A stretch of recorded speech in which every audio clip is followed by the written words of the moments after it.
दोस्तों, क्या कोई इंसान 5000 सालों तक जिंदा रह सकता है? अगर साइंस के नजरिए से देखें तो ऐसा किसी भी हाल में मुमकिन नहीं है। लेकिन महाभारत युद्ध के दौरान जिंदा बचे हुए योद्धाओं में से एक ऐसा योद्धा भी था जो कि भले ही युद्ध में पांडवों से हार गया था, फिर भी आज वो हम सभी के बीच मौजूद है और रात के अंधेरे में जंगलों के इर्द गिर्द भटकता रहता है। दोस्तों, हम बात कर रहे हैं महाभारत के सबसे रहस्यमय किरदार अश्वत्थामा की, जिन्हें भगवान शिव का 19वां अवतार भी माना जाता है। ऐसा कहा जाता है कि महाभारत के दौरान अश्वत्थामा की सिर्फ एक गलती की वजह से भगवान श्री कृष्ण ने उन्हें ऐसा श्राप दिया था जिसके कारण वो 5000 सालों से जिंदा हैं और समय के अंत तक जिंदा ही रहेंगे।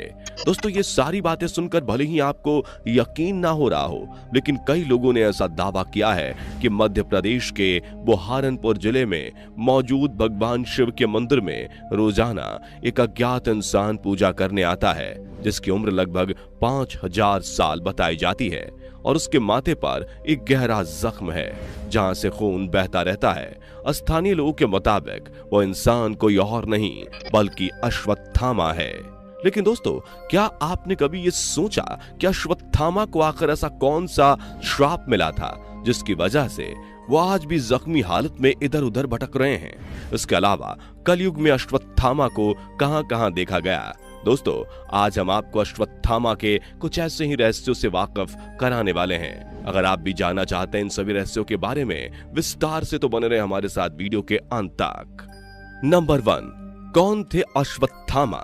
दोस्तों, अश्वत्थामा का जन्म भारद्वाज ऋषि के पुत्र द्रोणाचार्य के घर में हुआ था।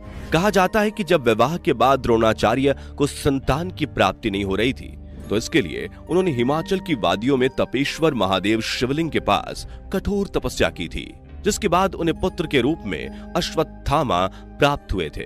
दोस्तों, भगवान शिव के आशीर्वाद से जन्मे होने के कारण अश्वत्थामा को भगवान शिव का अंश भी माना जाता है और ऐसा बताया जाता है कि अश्वत्थामा के जन्म से ही उनके माथे पर एक मणि रहती थी जो कि किसी भी राक्षस और जानवर से उनकी रक्षा कर सकती थी। लेकिन महाभारत युद्ध के दौरान भगवान श्री कृष्ण ने अश्वत्थामा को श्राप देते हुए उनकी ये मणि छीन ली थी।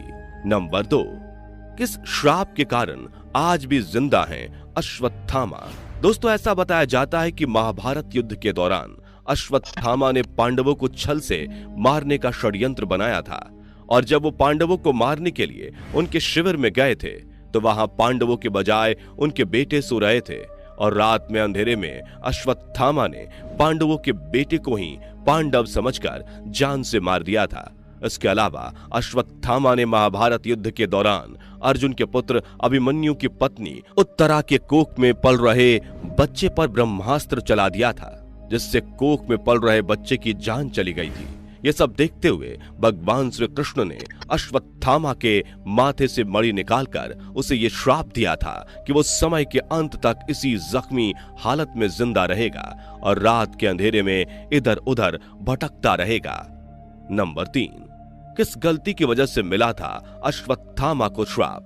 दोस्तों, ऐसा बताया जाता है कि महाभारत युद्ध के दौरान जब द्रोणाचार्य और अश्वत्थामा पांडवों की सेना पर भारी पड़ रहे थे तो श्री कृष्ण ने द्रोणाचार्य को छल से मारने की योजना बनाई और युद्ध के दौरान युधिष्ठिर से यह कहलवाया कि अश्वत्थामा युद्ध में मारा जा चुका है। जब द्रोणाचार्य ने सुना कि अश्वत्थामा युद्ध में मारा गया है तो उन्होंने दुखी होकर युद्ध से अपने सारे शस्त्र त्याग दिए और फिर द्रौपदी के भाई धृष्टद्युम्न ने मौके का फायदा उठाते हुए द्रोणाचार्य का सर धड़ से अलग कर दिया।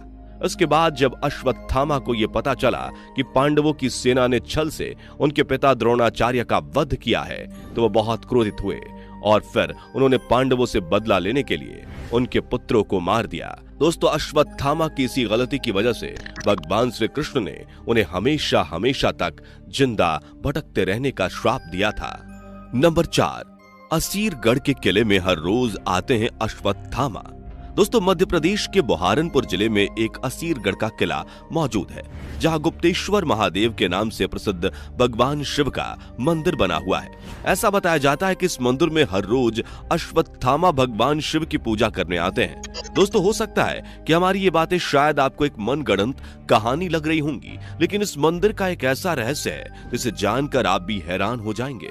यहाँ के स्थानीय लोगों का दावा है कि रात में जब मंदिर के दरवाजे पूरी तरह से बंद कर दिए जाते हैं तो उसके बाद किसी को भी मंदिर के अंदर जाने नहीं दिया जाता, लेकिन अगली सुबह मंदिर के दरवाजों को जब खोला जाता है तो मंदिर के शिवलिंग पर लोगों को ताजे फूल और गुलाल चढ़ा हुआ मिलता है और लोगों के मुताबिक ये फूल और गुलाल कोई और नहीं बल्कि अश्वत्थामा शिवलिंग पर चढ़ाकर जाते हैं। नंबर 5, अश्वत्थामा कुंड का रहस्य। दोस्तों ऐसा बताया जाता है कि जब महाभारत युद्ध के दौरान अश्वत्थामा पांडवों के पुत्रों का वध करके भाग गए थे तो भीम ने उन्हें पकड़ने के लिए उनका पीछा किया था और फिर दोनों के बीच एक गदा युद्ध हुआ था। आपको बता दें कि जिस जगह भीम और अश्वत्थामा के बीच गदा युद्ध हुआ वो जगह आज गुजरात और महाराष्ट्र की सीमा के बीच मौजूद अष्टभा क्षेत्र के नाम से जानी जाती है। युद्ध के दौरान भीम की गदा जमीन से टकराने के कारण यहाँ एक कुंड बन गया था और इसी कुंड के पास एक और कुंड भी मौजूद है जिसे अश्वत्थामा कुंड के नाम से जाना जाता है। नंबर 6, महाभारत के बाद अश्वत्थामा को किन किन राज्यों में देखा गया है। दोस्तों जब महाभारत का युद्ध लड़ा गया था तो कौरवों की सेना से केवल 3 योद्धा ही जीवित बचे थे, जो कि कृपवर्मा और अश्वत्थामा थे। आपको बता दें कि युद्ध समाप्त होने के बाद कृप हस्तिनापुर चले आए थे और कृपवर्मा द्वारिका। इसके बाद जब श्री कृष्ण के द्वारा दिए गए श्राप से दुखी अश्वत्थामा को जब कोई और रास्ता नजर नहीं आया तो फिर वो व्यास मुनि के आश्रम में रहने लगे थे। कई रिपोर्ट के मुताबिक ऐसा बताया जाता है कि मध्य प्रदेश, उड़ीसा और उत्तराखंड के जंगलों में एक अज्ञात इंसान अपने माथे पर जख्म लिए इधर उधर भटकता रहता है। नंबर 7, विंध्याचल की पहाड़ियों पर मिले अश्वत्थामा। दोस्तों मध्य प्रदेश के महू जिले से करीबन 12 किलोमीटर की दूरी पर पहाड़ियां मौजूद हैं और इन्हीं पहाड़ियों के बीच खोदरा नाम की एक जगह पर भगवान शिव का एक शिवलिंग विराजमान है। कहा जाता है कि महाभारत काल में अश्वत्थामा यहीं पर तपस्या करते थे और लोगों का मानना है कि अश्वत्थामा आज भी यहाँ पूजा करने आते हैं। नंबर 8, अश्वत्थामा से मिले पृथ्वीराज चौहान।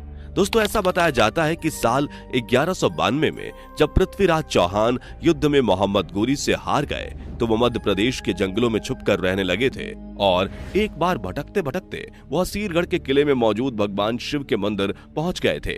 इसके बाद जब वो अगली सुबह भगवान शिव के मंदिर में पूजा करने गए तो उन्होंने देखा कि वहां पर कोई पहले से ही पूजा कर चुका है। इधर उधर देखने पर उन्हें एक ऐसा बूढ़ा इंसान वहां दिखा जिसके माथे पर एक गहरा जख्म बना हुआ था। इसके बाद पृथ्वीराज चौहान उस बूढ़े आदमी को अपने साथ ले गए और उसके सिर पर लगे जख्म का 1 हफ्ते भर इलाज किया। जब हफ्ते भर के बाद भी उस बूढ़े आदमी के जख्म पर कोई सुधार नहीं हुआ तो पृथ्वीराज चौहान को एहसास हुआ कि ये कहीं अश्वत्थामा तो नहीं। इसके बाद जब पृथ्वीराज चौहान ने उस बूढ़े आदमी से उसका परिचय पूछा तो उसने अपना नाम अश्वत्थामा बताया। कहा जाता है कि वो अश्वत्थामा ही थे जिन्होंने पृथ्वीराज चौहान को शब्द भेदी बाण चलाने की कला सिखाई थी और शब्द भेदी बाण की इस कला के जरिए पृथ्वीराज चौहान ने मोहम्मद गोरी को मौत के घाट उतारा था। नंबर 9, लोगों से मदद मांगने आते हैं अश्वत्थामा।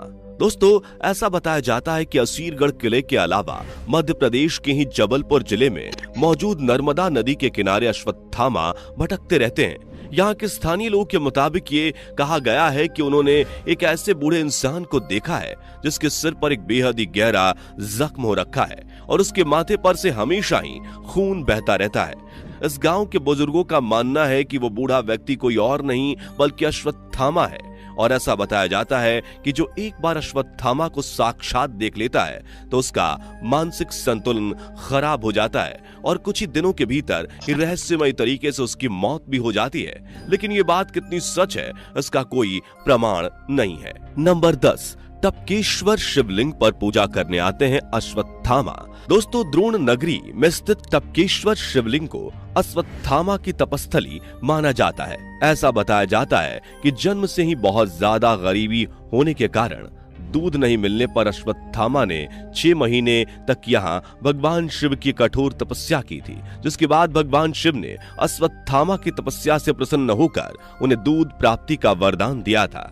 दोस्तों, यही वह जगह है जहां पर अश्वत्थामा ने जिंदगी में पहली बार दूध का स्वाद चखा था और लोगों का मानना है कि अश्वत्थामा आज भी इस शिवलिंग पर पूजा करने आते हैं। वैसे दोस्तों, कमेंट करके बताइए अश्वत्थामा पर आज का हमारा। जाने से पहले वीडियो को लाइक शेयर जरूर करें और ऐसी और वीडियोस के लिए चैनल को सब्सक्राइब करके बेल नोटिफिकेशन को भी जरूर ऑन कर लें। धन्यवाद।